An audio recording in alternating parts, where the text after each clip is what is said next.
दुसरीकडे गेल्या 9 दिवसांपासून संपाच्या खड्ड्यात अडकलेलं बेस्टचं चाक अखेर बाहेर आलं। दुपारी उच्च न्यायालयात झालेल्या सुनावणी दरम्यान बेस्ट प्रशासन आणि बेस्ट कर्मचाऱ्यांमध्ये तोडगा निघाला आणि 9 दिवसांनंतर आज बेस्ट कर्मचाऱ्यांनी आपला संप मागे घेण्याचा निर्णय घेतला। बेस्ट कर्मचारी संघटनेचे अध्यक्ष शशांक राव यांनी वडाळा डेपोमध्ये जाहीर सभा घेत संप मागे घेत असल्याचं जाहीर केलं। दरम्यान 7,000च्या घरात वेतनवाढ मिळणार असल्यानं बेस्टच्या कर्मचाऱ्यांनी एकच जल्लोष केला। घाटकोपर आणि विक्रोळी बेस्ट डेपोमध्ये कर्मचाऱ्यांनी फटाके फोडले। संप मागे घेतल्यानंतर बेस्टची बस मुंबईच्या रस्त्यावरती धावायलाही सुरुवात झाली आहे। घाटकोपर डेपोतून दुपारी 4 वाजण्याच्या सुमारास 354 क्रमांकाची पहिली बस विक्रोळीत धावली। या बसचं स्वागत साखर वाटून आणि फटाके फोडून करण्यात आलं। तेव्हा मागच्या 9 दिवसांपासून जवळपास 30,000 बेस्टचे कर्मचारी होते ते संपावरती गेले होते। मागच्या 9 दिवसांपासून एकही बेस्ट बस आगारातून बाहेर आलेली नव्हती। बेस्ट कर्मचाऱ्यांच्या मागण्या मान्य झालेल्या आहेत। त्यांचं वेतन जवळपास 7,000नी आता वाढणार आहे। जवळपास 10 टप्प्यांमध्ये हे सगळं वेतन दिलं जाईल आणि त्यामुळे अखेर आपल्या मुख्य मागण्या आहेत त्या मान्य झाल्यामुळे बेस्ट कर्मचाऱ्यांनी 9 दिवसानंतर आपला संप मागे घेतलेला आहे। बेस्ट कर्मचारी संघटनेचे अध्यक्ष आहेत शशांक राव यांनी वडाळा डेपोमध्ये हजेरी लावली आणि हजारो कामगारांच्या समक्ष त्यांनी आपण संप मागे घेत असल्याचं जाहीर केलं। दरम्यान बेस्ट कर्मचाऱ्यांच्या संपानंतर शशांक राव यांच्या रूपामध्ये कामगारांना नवं नेतृत्व मिळाल्याची जोरदार चर्चा आहे। संप मिटल्याचं जाहीर करण्यासाठी शशांक राव यांनी वडाळा बेस्ट डेपोमध्ये सभा घेतली। या सभेमध्ये बोलताना त्यांनी शिवसेनेला इशारा दिला।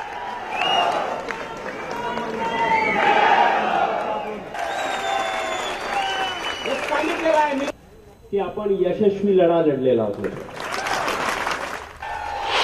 हा आपला सर्वांचा विजय आणि म्हणून जास्त लांबवणार नाहीये।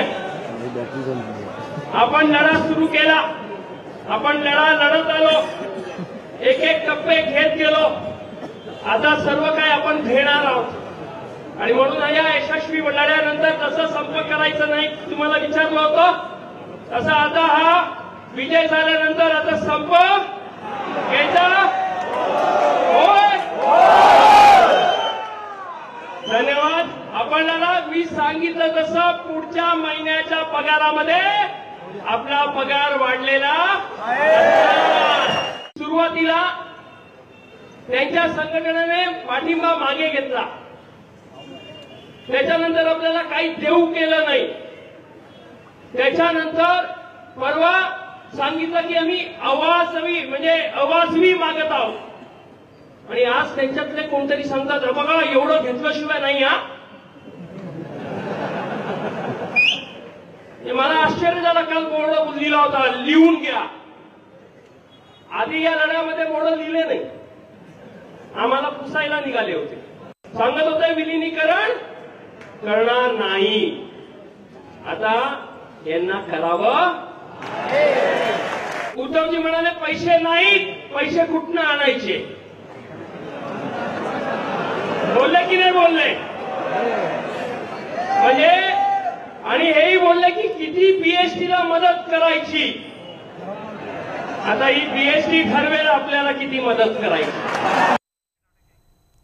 तेव्हा मुंबईच्या इतिहासात पहिल्यांदा 9 दिवसांपर्यंत बेस्ट कर्मचाऱ्यांचा संप लांबला आणि त्यानंतर आता त्यांच्या पदरी नेमकं काय पडले ते जाणून घेऊया।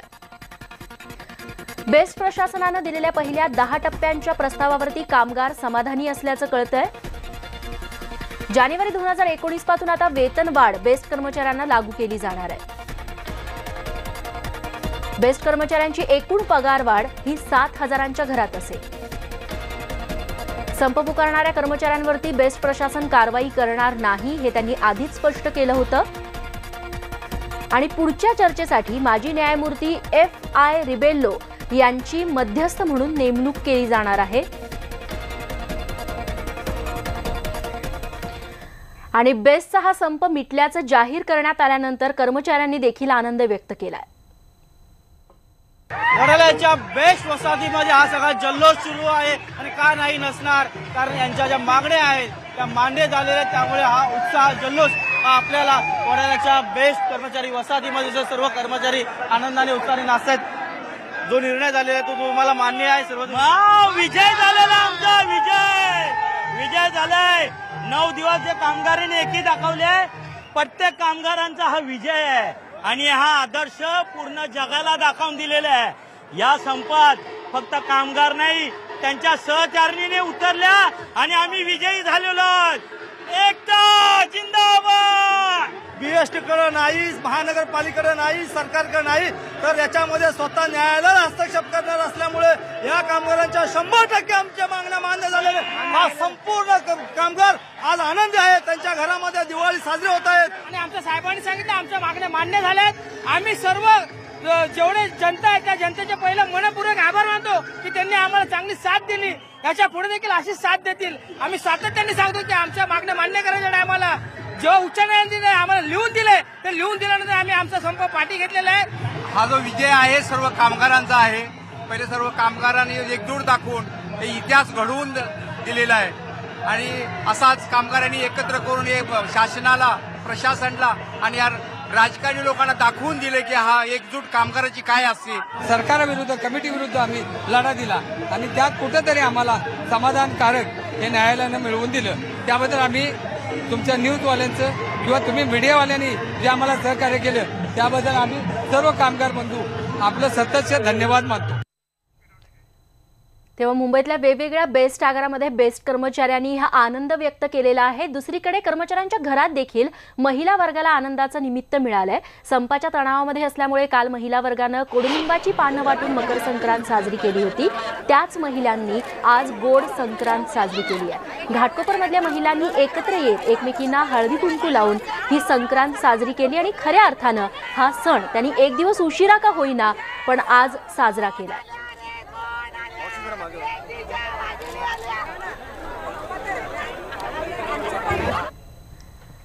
यानंतर पुणेकरांसाठी अतिशय महत्त्वाची बातमी। आधीच पाणी प्रश्नानं हैराण झालेल्या पुणेकरांना उद्या पाणीच मिळणार नाहीये, कारण जलसंपदा विभागाकडून पुणे महानगरपालिकेला दिलं जाणारं पाणी पुन्हा एकदा बंद करण्यात आलंय।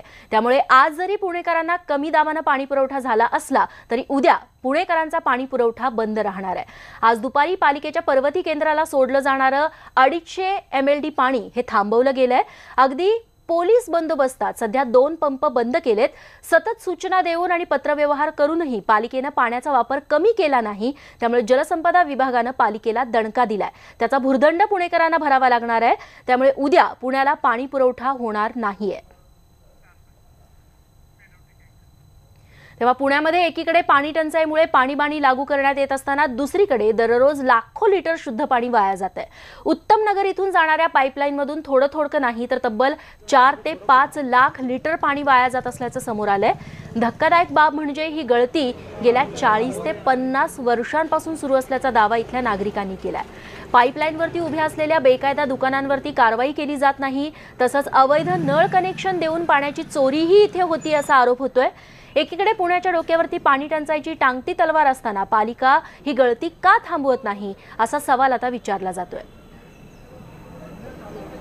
सेंट्रल गव्हर्नमेंटनी केलेलं फिल्टरायझेशन झालेलं पाणी आहे। किती लिटर असेल हे साधारणतः? हे माझ्या माहितीप्रमाणे 5 ते 6 लाख लिटर पाणी आहे रोज दर अहोरात्र वाहत आहे हे पाणी।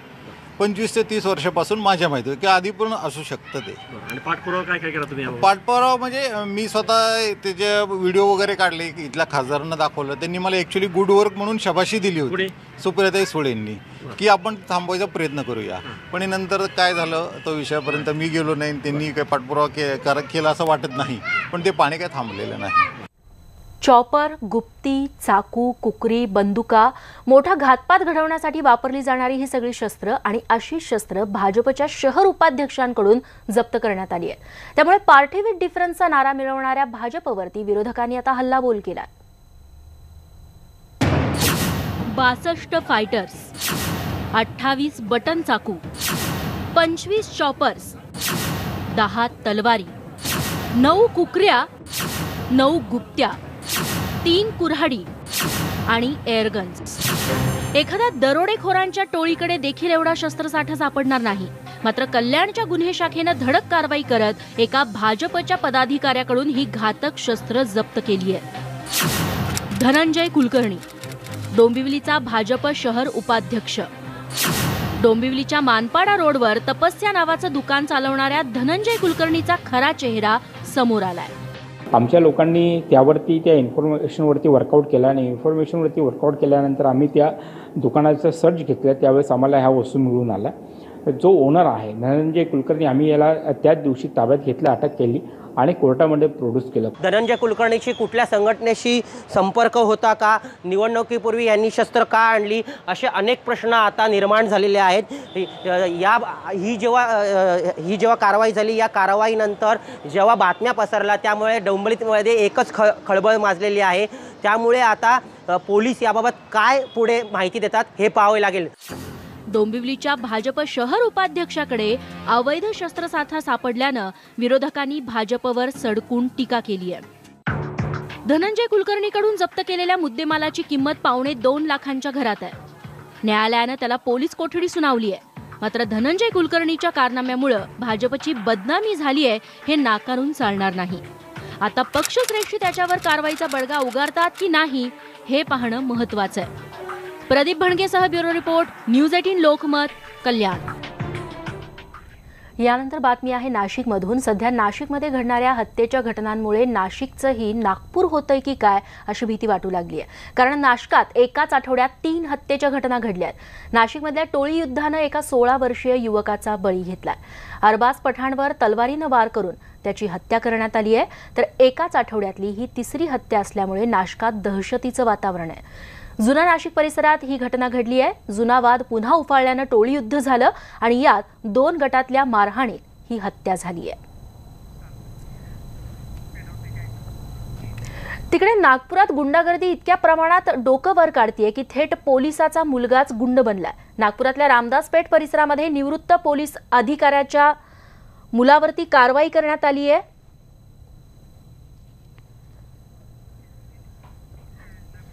कल्याणसिंग राजपूत यांचा मुलगा करण राजपूत याच्यावरती या आधी देखील दरोडा आणि लूटमारीचे अनेक गुन्हे दाखल आहेत. दुकानातून फुकट वस्तू नेण्याच्या कारणावरून करण राजपूत आणि दुकानदार यांच्यात वाद झाला आणि त्यानंतर रामदासपेठ इथल्या CPC पान सेंटर या दुकानात घुसून आरोपीनं त्याच्यावरती हल्ला केला. यामध्ये दुकानदार संतोष सरोज हा गंभीर जखमी झालाय. पुण्यात घनकचरा व्यवस्थापनासाठी पालिका पुन्हा एकदा पुणेकरांच्या खिशात हात घालण्याच्या तयारीत आहे. पुणे महापालिकेच्या घनकचरा व्यवस्थापनानं कचऱ्यावर शुल्क वाढीचा प्रस्ताव पक्षनेत्यांकडे पाठवलाय.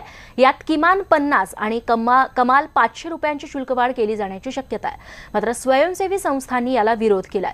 पुण्यात एकूण 2000 मेट्रिक टन कचरा तयार होतो. तो कचरा उचलण्यासाठी प्रक्रिया करेपर्यंत 434 कोटींचा खर्च येतो. तर या कचऱ्यातून पालिकेला 207 कोटींचं उत्पन्न मिळतं. तर 275 कोटींचा तोटा होतो. त्यामुळे आता कचरा उचलण्यासाठी जास्त शुल्क आकारण्याची तयारी पालिकेकडून केली जाते. भाई व्यक्ती की वल्ली या चित्रपटातील एक प्रसंग वादाच्या भोवऱ्यात सापडलाय. हिराबाई, पु ल देशपांडे आणि पंडित भीमसेन जोशी यांच्यावरती चित्रित करण्यात आलेला प्रसंग या दिग्गज कलाकारांची बदनामी करणारा असल्याचा आक्षेप बडोदेकर यांच्या नातवंडांनी केलाय. हा सीन चित्रपटातून वगळण्याची मागणीही त्यांनी केली आहे. आमच्या आजी चंपुताई म्हणजे हिराबाई बडोदेकर, आमच्या आजींच्या घरातला जो प्रसंग दाखवलाय तो इतका भयानक आहे आणि इतका मनस्ताप आणि संताप देणारा आहे की आम्हाला खरं शब्द सुचत नाहीयेत रागापोटी. की हिराबाई ही अशी व्यक्ती होती की ज्यांनी महिलांना या क्षेत्रात, अभिजात क्षेत्रात प्रतिष्ठा मिळवून दिली. ज्या वेळेस बायका गात नव्हत्या, बाहेर पडत नव्हत्या, तेव्हा 1920 आणि 22 साली या व्यक्तींनी किती हाल अपेष्टा सहन करून तिने एक प्रतिष्ठा मिळवून दिली. आणि आज बातमीसोबत शहरांच्या बातम्यांमध्ये आता वेळ झाली आहे इथेच थांबण्याची. ताज्या घडामोडींसाठी बघत रहा न्यूज 18 लोकमत.